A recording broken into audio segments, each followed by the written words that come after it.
Robert Plank Show, episode 52. 3 activities that don't make money versus 3 activities that make money.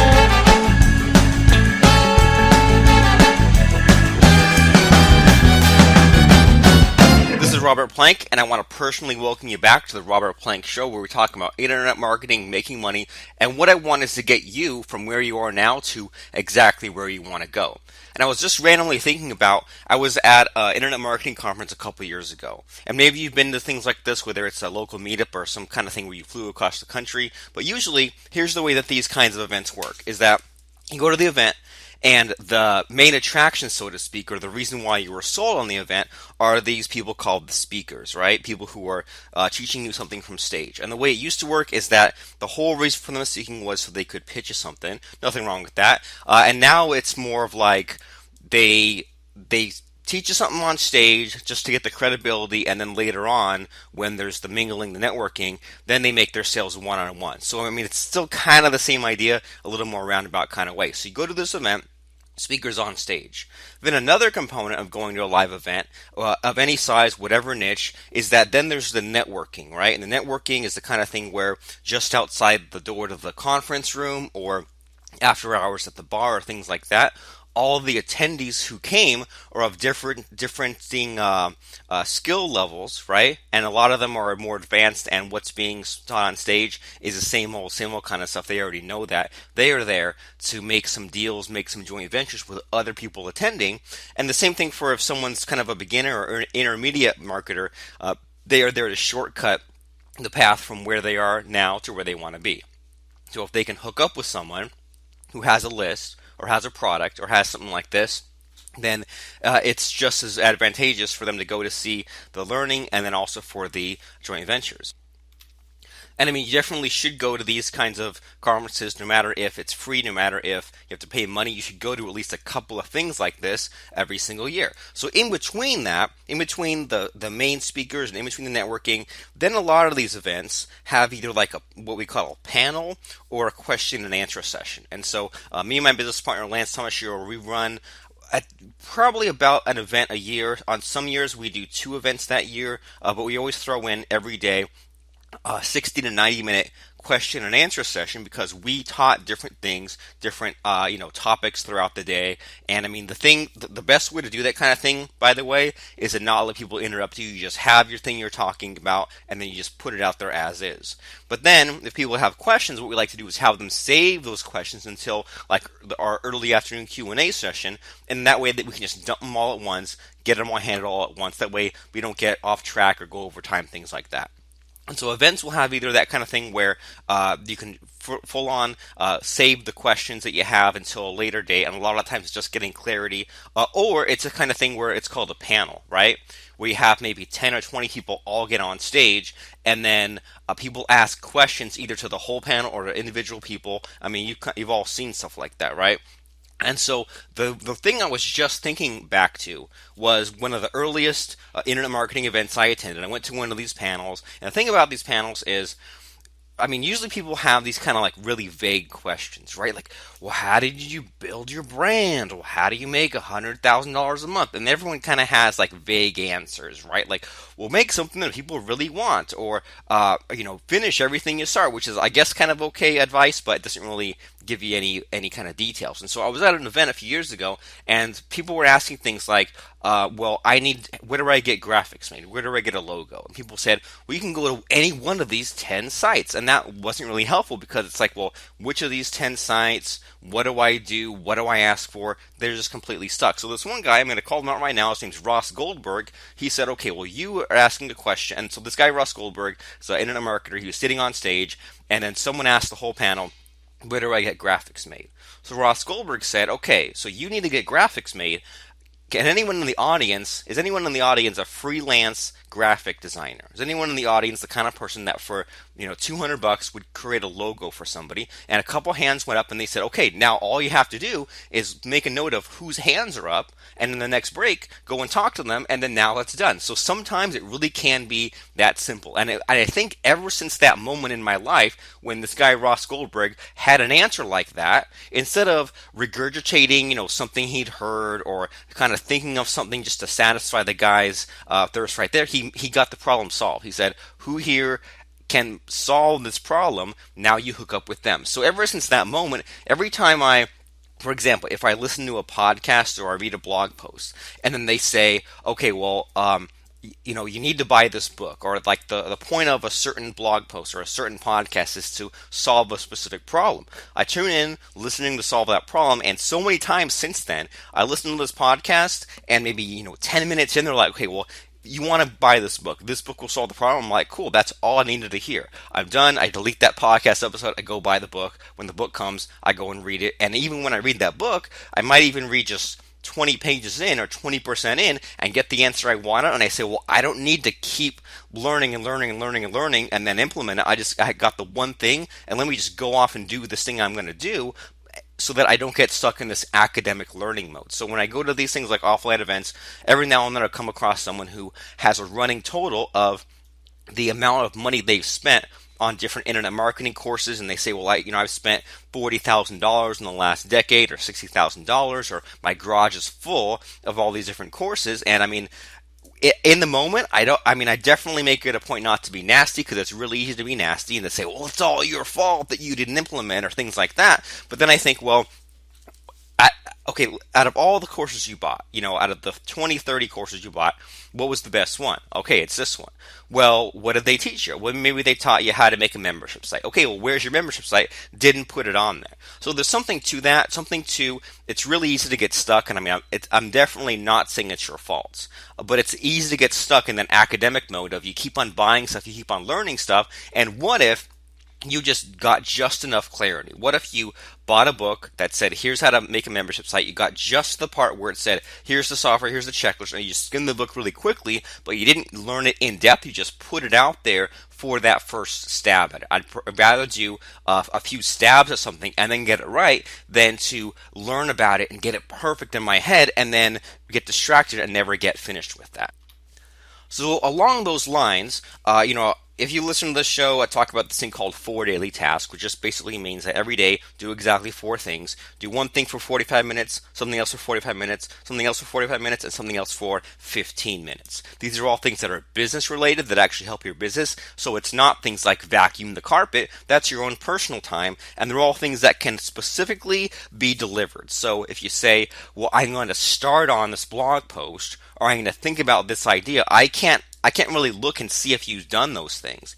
But if you say finish this blog post or finish recording the audio on chapter 1, those are things that are actually deliverable and things that you finished. And the other reason why I have these time limits on these things, well, for a couple of reasons. First of all, because no one actually puts in a 40-hour week, right? Even if you are paid an hourly wage, what happens in a 40-hour week? You show up 15 minutes late, you wait for the computer to boot up, wait for the coffee to start, you go for a bathroom break, you take a long lunch.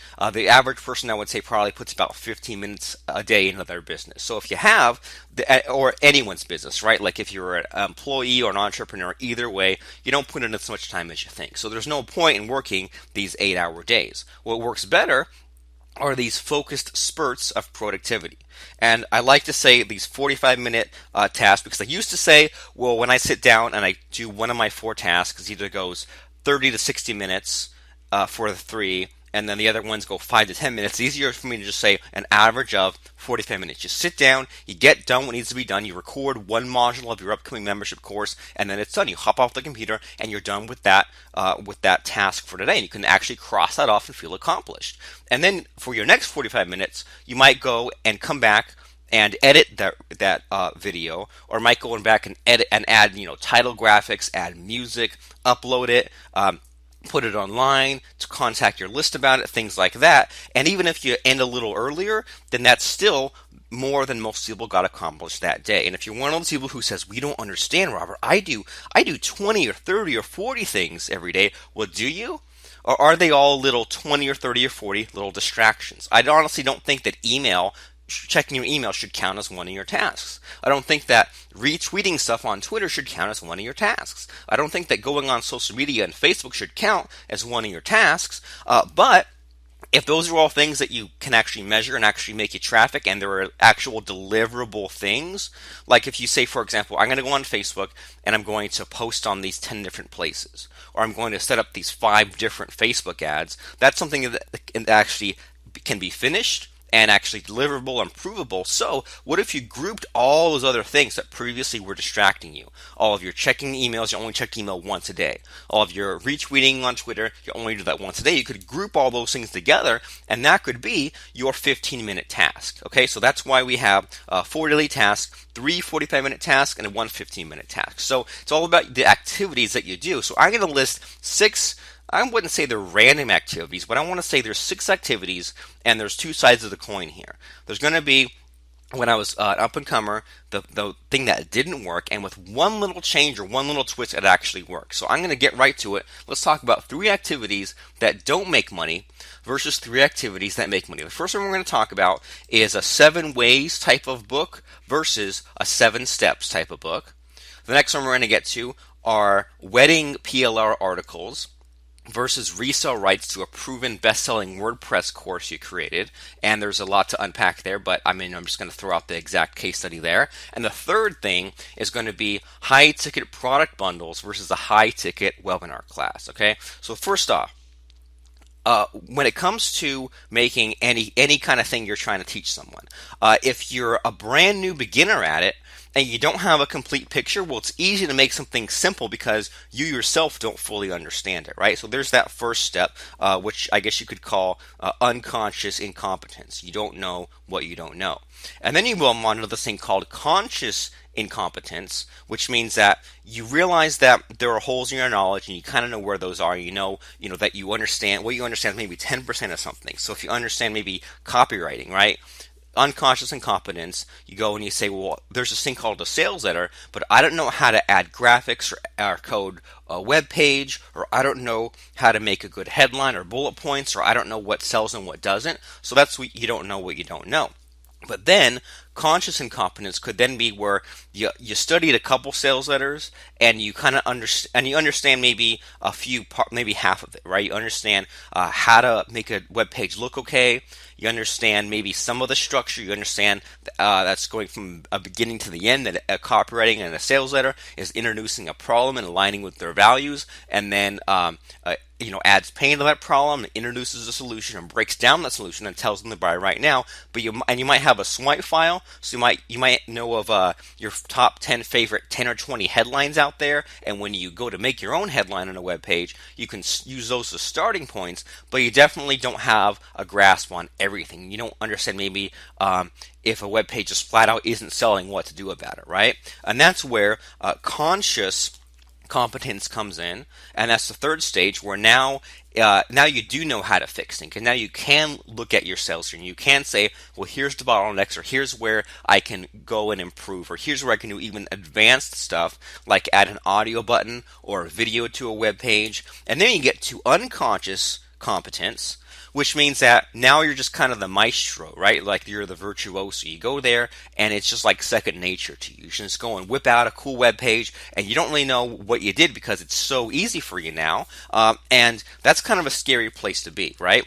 Especially when it comes to those few times when your sales letter doesn't sell, or even when you're trying to teach people how to write sales copy. Because if you're just like, well, I'm going to whip out a bunch of stuff and throw it on a web page, well, that's not really duplicatable, right?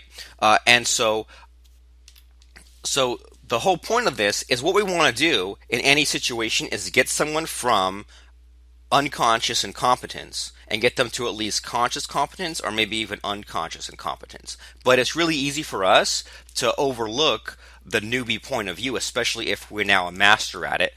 And the other scary part is, if someone is less than a master at something, they think that they know everything, but they don't. So, I mean, that's kind of like the situation we're in. So, when you're making anything in any kind of topic, you're making a membership course about copywriting, you're putting out a Kindle book about real estate selling, it's easy to add the fluff. and it's easy to show off all of your knowledge, even though it might not be helpful, and in fact, it could even hurt people. I've talked in the past about the problem of teaching or, right? If I say, well, you could sell a house this way, or this way, or this way, or this way, or this way, that could make an okay, like a Kindle book for 99 cents. That can make an okay webinar pitch as long as the pitch at the end is the best way out of all those. But I see so many of someone saying, well, about real estate, you could teach 7 different ways of doing this.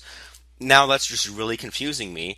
And even if I'm already one of the 7 types of people, then now I'm thinking, well, okay, well now I'm only 1/6 of what you're teaching. I'm not going to buy your whole big real estate course where one module is how to buy a property and then rent it, and one is about how to flip it, and one is about how to do I don't know, like a second mortgage, or whatever the 7 different things in real estate you could do are.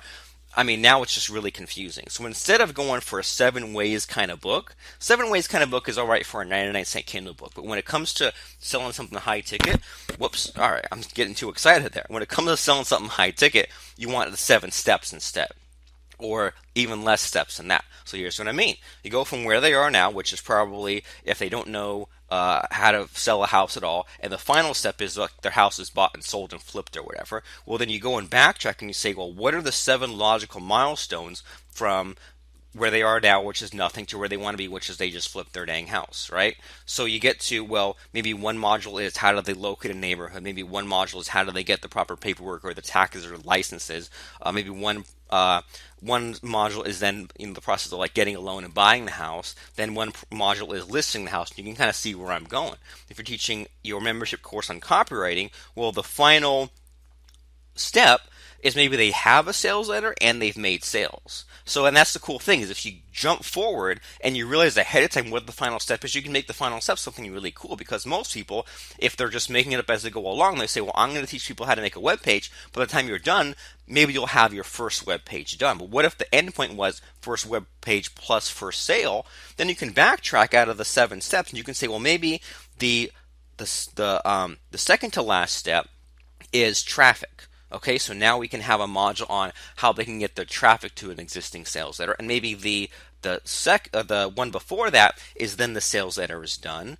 Okay, and maybe the one before that is they set up some kind of split testing, and then we can just kind of fill this in here and say, well, maybe somewhere in there is they figure out their headline, and maybe before that they figure out their hook, and maybe after the headline they figure out their price point. But it's a lot more exciting for everyone involved, for the person consuming your course or your book, and for you, because it's way cooler to say, well, now we're heading somewhere, and now once you get to the end of this thing, now you'll be able to literally have all these things I've shown you, as opposed to the 7 ways type of learn or teaching or whatever, where now it's just kind of you're teaching the Wikipedia, the table of contents, the encyclopedia, and you're not really getting anywhere. But I mean, there is a little something to the 7 ways product, but only for someone's first impression of you, only for something like a blog post or a Kindle book, something that's you're giving away for free or almost giving away for free. And I mean, if you think about something like a pitch webinar, that's something you give away for free, where you could say,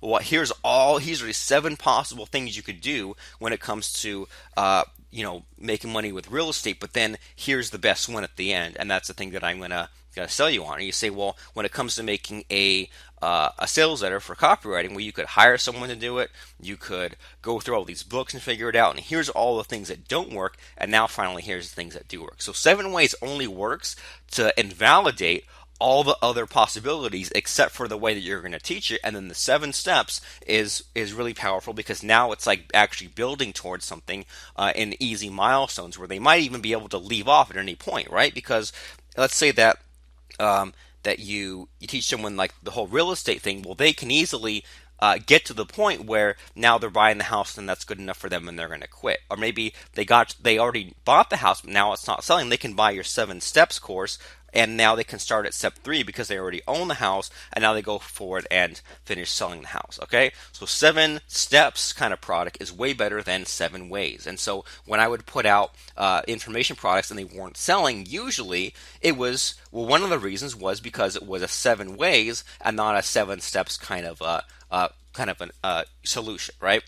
So, speaking of things that weren't selling, but with a slight twist sold better, so we said that I used to sell packs of private label right articles. Okay, so what that means is I could go out and I could find somebody, well, actually, I could hire somebody to write these things called articles, right? I'm not just talking about like a 400 word or so. So we're talking about 2/3 of a page kind of helpful article, right? And if you've read any kind of blog post or any kind of news article, that's what I'm talking about. You go to a site called ezinearticles.com, and there are hundreds of thousands of articles on there.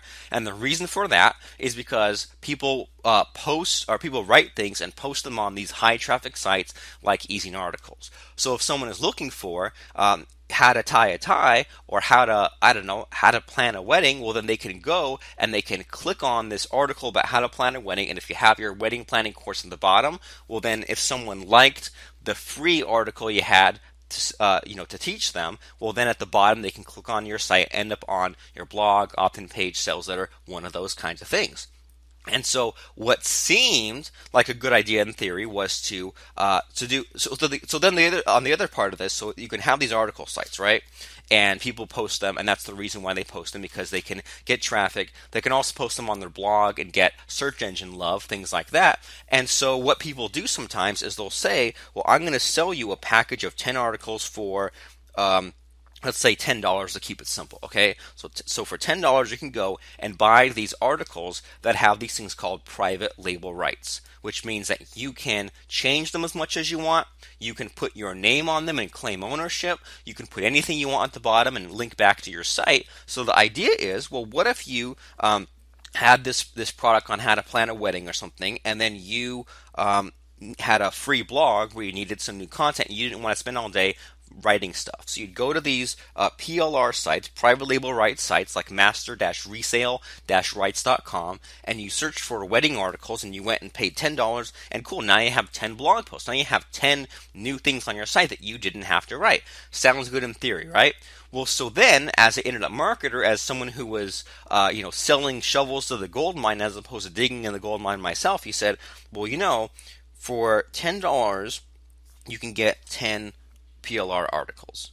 But for $5, you could get one article written about any topic you want. So you start to think, well, what I could do is I could allocate $50 and hire 10 different article writers, and in a couple of days have 10 articles on wedding planning that I could do whatever I wanted with.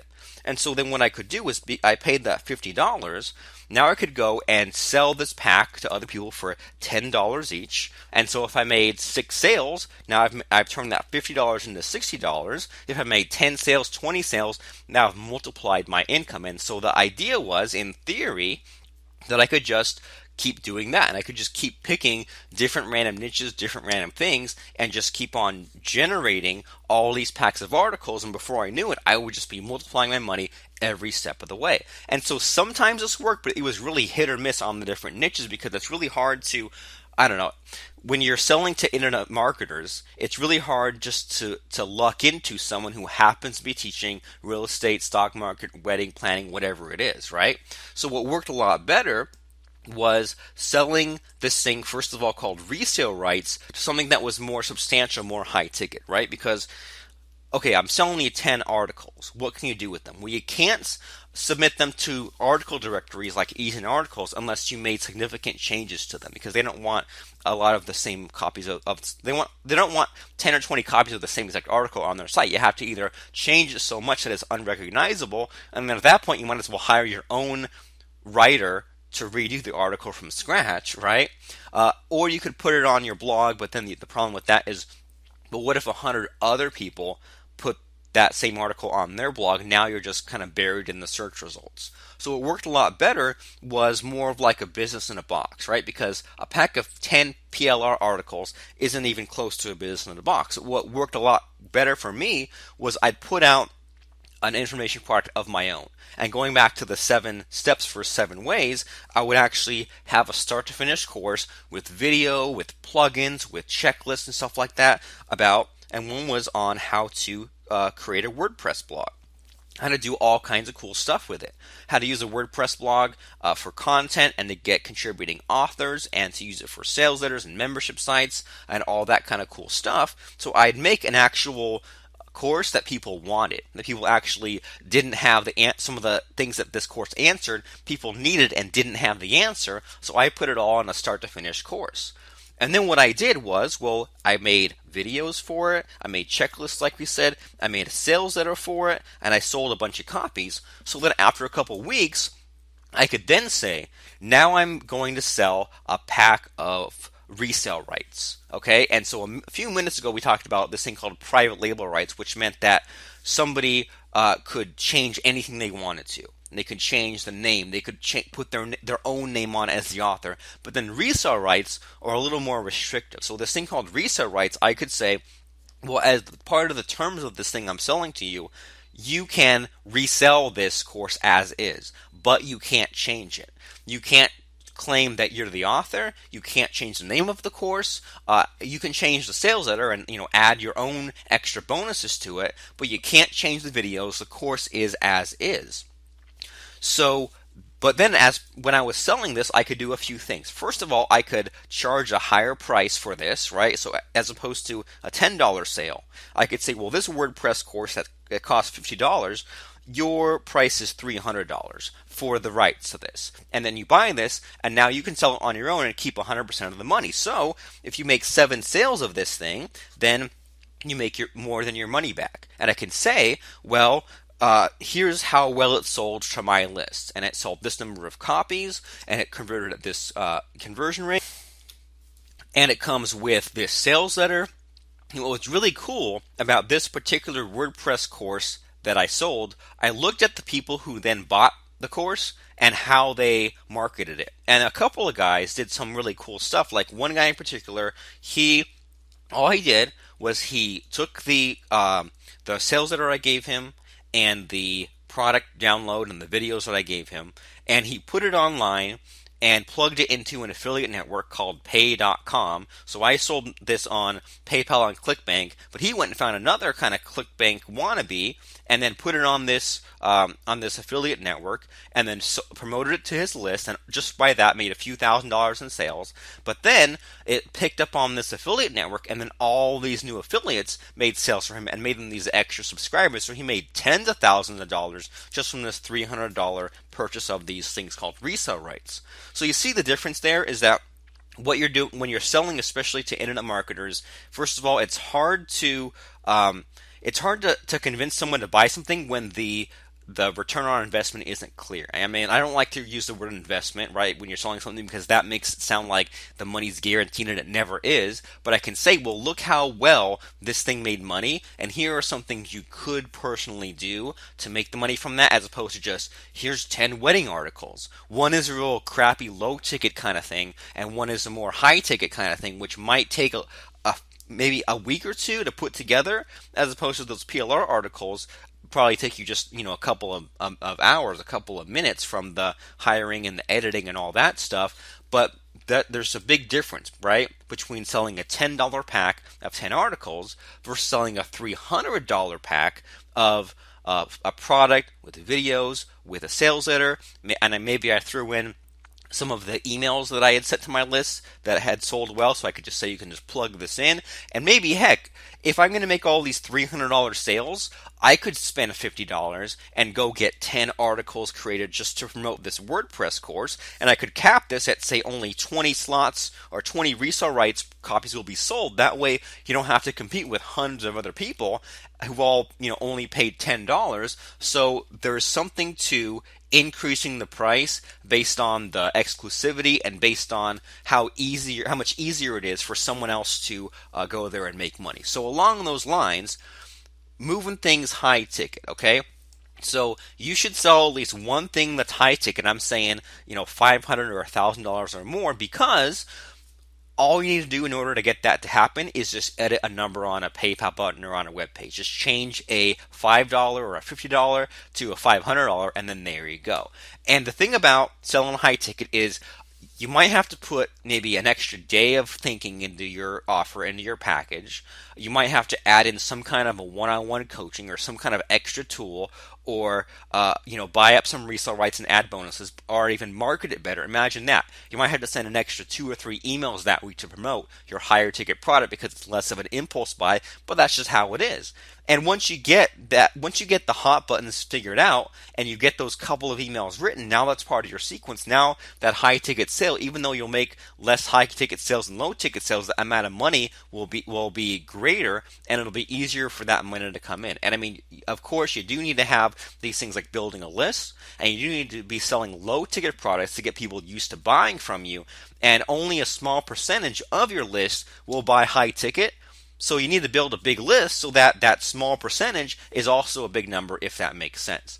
So when it comes to selling something for over $100 to $1,000 or maybe more, we're just talking about $100 to $1,000. So maybe you're at about $500. What could you sell for $500? Well, what I did at first, which worked okay, but definitely not as good as the way things are now, was for $500. What I did was I looked at all the things I already was selling, and I said, well, I'm selling this thing for $10 on how to make a sales letter. I'm selling this other thing for $20. That's a pop-up plugin. I'm selling this thing for $50, which is how to whip up PHP scripts and plugins. And I thought, well, I'm just going to combine them and pile them all into one giant $500 behemoth.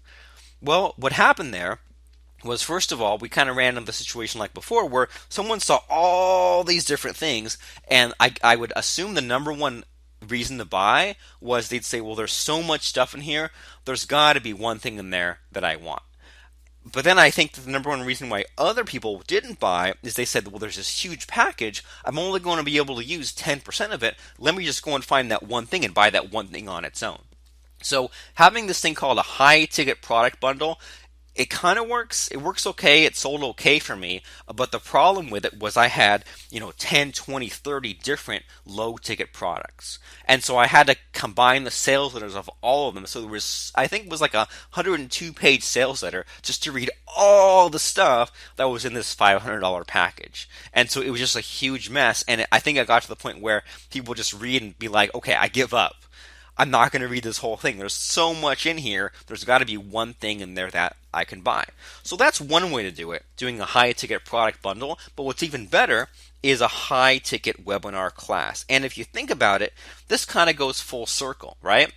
Because if I sell a high ticket product bundle, if I combine a bunch of my different $10 products together, well, isn't that kind of more like a 7 ways type of product, right? Because you could use one of these 7 different things and pay full price for all these 7 things versus 7 steps to do it. And so a high ticket webinar class is where we say, once again, here's the end goal. Here's where you want to be at. So maybe the end goal is you have this WordPress site that's totally set up. Your blog portion of it is bringing you traffic in every day. Your sales letter portion of it is making you money every day. Your membership portion of it is delivering products every day and doing recurring payments and upsells. So that's the end goal. That's where you want to be. And we can backtrack and say, if we had to split this up into 4 or 7 different milestones, what would those milestones be? And in fact, let's just say 7 milestones. And then out of those 7, can some of them be combined or can some of them be removed and thrown into bonuses? So that way we have a 4 module and 3 bonus course, right? So we have 4 steps to getting to where they want to be. And when we talk about steps or milestones, I'm talking about each of the modules. Let's just say it's about a 45-minute video. It might go long, it might go to an hour, but funny how when we started we said 4 daily tasks. Each task is a 45-minute or so session, 30 to 60 minutes, but just to say to average it out 45 minutes. So you could just sit down and one of your tasks today could be to knock out that first module. So when it comes to making a WordPress site, maybe the first module in that is figuring out your niche, your hook, your domain name, installing WordPress, and your theme. That could all probably fit into 45 minutes. Not to get off on a tangent, but what really irritates me is when I join membership or I join courses in general or buy products, and they say, "Oh, here's 50 videos, and each video is 3 minutes." That's just that seems like loading in a bunch of stuff. But if you said, "Here's 4 modules, each module is about an hour," And in each module we say, here's exactly what we're going to accomplish today. Here's the list of things we're going to check off, and I'm going to tell you what I'm about to do, and I will do it on video exactly the way that I said, and it's in a real case study. And by the time we're done, I'll have told you what we're going to do. I'll have actually set it up for myself in a real case study, and then gone back down the checklist and explained to you what there is to do. And now it's your job to do it. Now here's your assignment to go and do that. So they can go as fast or slow as they want. They can actually, knock out one module per day or per week or binge watch the whole thing. But you see how now you're a lot better than those average courses that people buy for the people who rack up 60 grand in debt because they keep learning and they keep hearing about all the possibilities. Now you got them from where they are now to where they want to be. And so when it comes to this high ticket webinar class and you say, well, the price is $500, you might be afraid of that. Well, how can you justify that $500? How can you give them something in the $500 package that's worth $2 or $3 or $5,000 or more? And that might be something like, well, how many different times have you tried to set up a WordPress blog and failed, or it didn't come out the way you wanted? Or I'm going to throw in these 5 different WordPress themes, and they all sell separately for $100. So now they're kind of almost combining the bundle and the class, but it's more focused on the class. You could say, I'm going to throw in these extra WordPress plugins, and I'm not throwing them in just to distract you, but in each of the modules, part of it will be setting up that exact plugin for that exact purpose. So let's say that the second module you had was all about getting your first batch of articles created. You can install a search engine optimization plugin so that you can maximize the traffic from the content you're posting in there. And part of your blogging course could be, part of it is hiring a writer to write things for you. And you can say, well, as part of this $500 course, I will hire your first writer for you. And you can use a tool that we have called WP Notepad, where they can actually, once they get to that part in your membership course, they can fill in a form and click a button and then submit to your help desk the criteria, the questions, right? So you could say, what's your niche?